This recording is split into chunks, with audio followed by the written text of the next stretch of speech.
When the framers were drafting the Constitution, they had several examples both of how to create laws and how to execute them. Would the president be an executive or a king? Read Article 2 and you'll see we have an executive, not a king. Is that how modern presidents act, though? Alexander Hamilton discussed this in Federalist Paper number 69. Let's look at the real character of the executive, then decide for ourselves whether the current and recent occupants of the office were and still are worthy of it. So we'll do that next on the Constitution Study. Love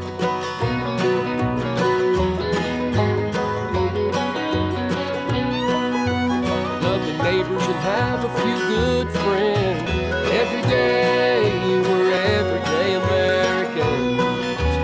Oh, every day we're everyday Americans.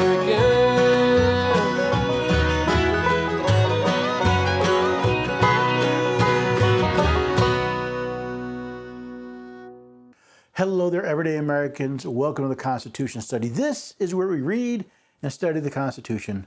We teach the rising generation to be free, and I'm glad you could join me today. As we look at 2023 and what we may have in store for us, now is a good time to consider what you're going to do to help protect your rights and your liberty. I'll talk a bit more about that at the end of the episode. So for now, let's take a look at Federalist Paper number 69 and see what we can learn about the role of the president and how they're actually executing it today. When Benjamin Franklin said they had given us a republic if we could keep it, that statement was not rhetorical. Part of what makes us a constitutional republic is the separation of powers. We vested lawmaking power in a Congress. We vested the judicial powers, the deciding of controversies involving those laws, in the federal courts. But neither of those branches of government were empowered with the execution of those laws. According to Article 2, Section 1, Clause 1 of the Constitution, the executive power shall be vested in a President of the United States. Alexander Hamilton wrote about the real character of the executive in the proposed Constitution in what we now know as Federalist Paper number 69. The first thing which strikes our attention is that the executive authority, with few exceptions, is to be vested in a single magistrate. We often talk about the executive branch, which includes all of the departments and agencies created by Congress. Ultimately, however, the executive power is vested in a single person, the President of the United States. Continuing from Federalist 69, the magistrate is to be elected for 4 years and is to be re-eligible as often as the people of the United States shall think him worthy of their confidence. Until 1951, the president could serve as many terms as he could get elected. That changed after Franklin Delano Roosevelt won 4 terms and his political opponents ran on never letting that happen again. Notice how Mr. Hamilton points out that the president would be eligible for as often as the people think him worthy. As I frequently pointed out, the people do not and never have voted for president. From Article 2, Section 2, Clause 2, each state shall appoint in such manner as the legislature thereof may direct, a number of electors equal to the whole number of senators and representatives to which the state may be entitled in the Congress. Since the function of a state legislature is to represent the people of their state, we, the people, have a tremendous say in who is president, just through our state legislature rather than directly. This is different than the monarchy we came from.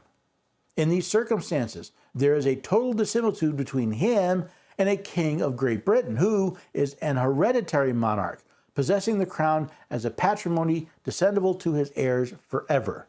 The presidency is not a matter of heredity, but it seems we are getting awful close to something similar. Joe Biden didn't become president because he inherited it from his father, but from the Democratic Party. We have so embedded the two-party system into our politics that the office of president seems to be more a question of which party's heir will we choose rather than the choice of the people Mr. Hamilton spoke of. Of course, how we choose a president is almost as important as how we remove one. The President of the United States would be liable to be impeached, tried, and upon conviction of treason, bribery, or other high crimes or misdemeanors, removed from office and would afterwards be liable to prosecution and punishment in the ordinary course of law. The person of the King of Great Britain is sacred and inviolable. There is no constitutional tribunal to which he is amenable, no punishment to which he can be subjected without involving the crisis of a national revolution. In the United States, The president can be removed from office on impeachment for and conviction of treason, bribery, high crimes, or misdemeanors. The only way to remove a monarch is a revolution. Today, impeachment has become a political bludgeon used to intimidate one's political opponents. In 1998, Bill Clinton was impeached for perjury and obstruction of justice, but was found not guilty in the Senate trial that focused on his philandering in the Oval Office. Donald Trump was impeached twice, first for abuse of power and obstruction of Congress, then for incitement of insurrection. None of the charges were supported by evidence, and with the possible exception of incitement of insurrection, are questionable examples of high crimes, much less treason. The point is, impeachment has become a political tool rather than a method of reining in an out-of-control president. The President of the United States is to have the power to return a bill, which will have passed the two branches of the legislature for reconsideration, and the bill so returned is to become law if, upon that reconsideration, it be approved by 2/3 of both houses. The King of Great Britain, on his part, has an absolute negative upon the acts of the two houses of Parliament. The main difference between the constitutional office of president and a monarch are the limits on his power. The president can veto a bill, but he cannot nullify a law, at least not legally. On the other hand, a king has absolute power over not only the execution of law, but its negation. Speaking of the limits on the power of the presidency, let's talk about his role as commander-in-chief. The president will have only the occasional command of such part of the militia of the nation as by legislative provision may be called into the actual service of the Union. The King of Great Britain and the Governor of New York have at all times the entire command of all the militia within their several jurisdictions. The president is only the commander-in-chief of the military when they are in actual service to the United States. Mr. Hamilton compares this to the powers of a king or a governor. As the king is in command of the military at all times, the governor is in command of the state's militia.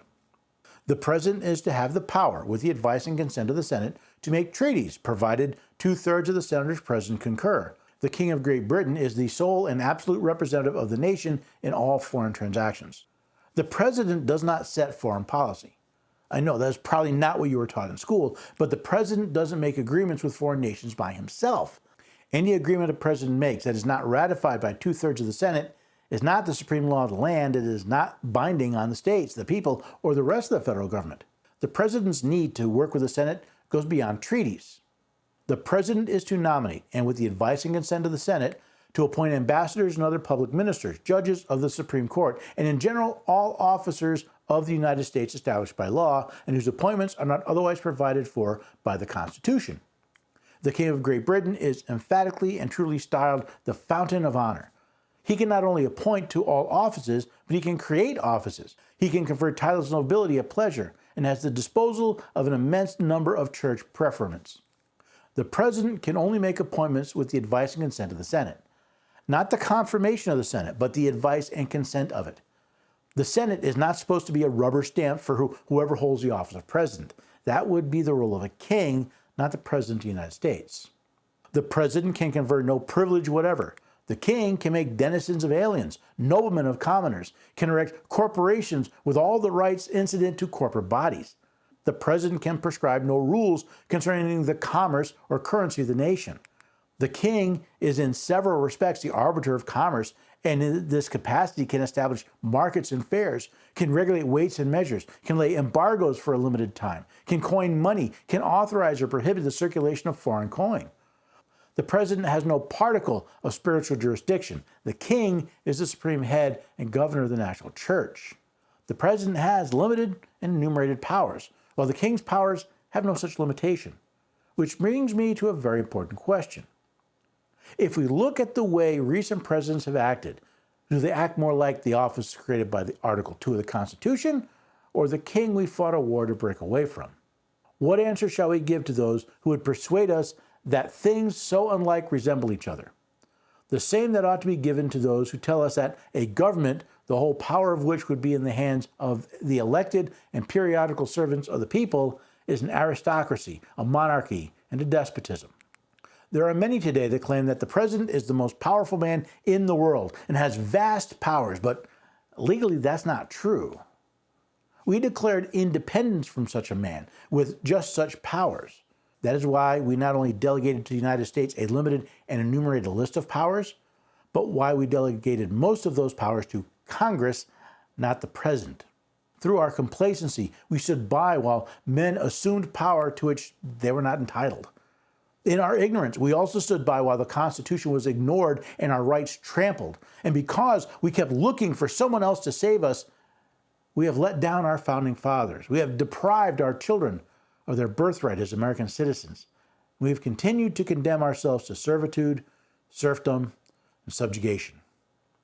Unless and until we learn what those who gave us the Constitution said about it, we will continue our long march toward the destruction of freedom and liberty in America. When I first started reading the Constitution, I was learning how much of what I'd been taught was wrong. The presidency was one of those places. There's a lot that we're taught that is just plain wrong. But we don't have to remain ignorant of this information. That's the wonderful thing about the information age we live in. It's all available at our fingertips. We just have to go looking for it. Whether you go to archives.gov to find the transcript of the Constitution, or you head to my website, constitutionstudy.com, for books and articles, wherever you find it, the information is there. And it's more important than ever that we learn what our rights are and how we defend and assert them. Because more and more, the man in the Oval Office acts more like a king than he does a president. Acts more like an absolute monarch than a limited constitutional office. And the problem is ours, because the fault is ours. Because we keep electing men to that position that think they are kings, that think they can rule the world from the White House. We put them there. We can get rid of them. But it starts by understanding what the Constitution says and what the constitutional role of the president is. He is not the most powerful man in the world. He's not the leader of the free world. He's supposed to be a servant of the states. Now, if you want to find out more, head to constitutionstudy.com and check. I've got books and articles that I've written about this, and you can always find more. Or you can simply ask the question right there at the website. As I'm looking towards 2023 and deciding where things are going, I have some ideas, and I hope you'll keep in touch. Maybe sign up for one of the mailing lists, get my monthly newsletter, my weekly insider update, or be notified whenever I publish a new article or video. The button's right there on the website. Now, there's a couple things I could really use some help with. One is I need some help. It's getting harder and harder for me to keep up with all the requests and content that I have to produce. I love doing it, but I've got so many other things demanding my time. So I am looking for somebody to volunteer, maybe to intern, to help me with the content that I put together. If you'd be interested, contact me through the website. The other thing is paying the bills. The Constitution Study runs in the red every year. So if you can help offset those costs, I would truly appreciate it.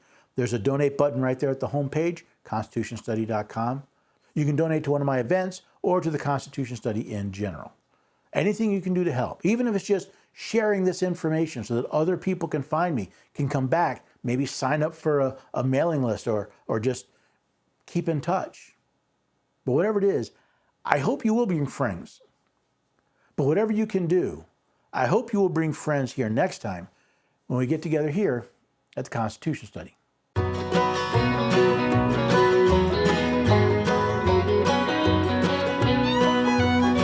the neighbors and have a few good friends.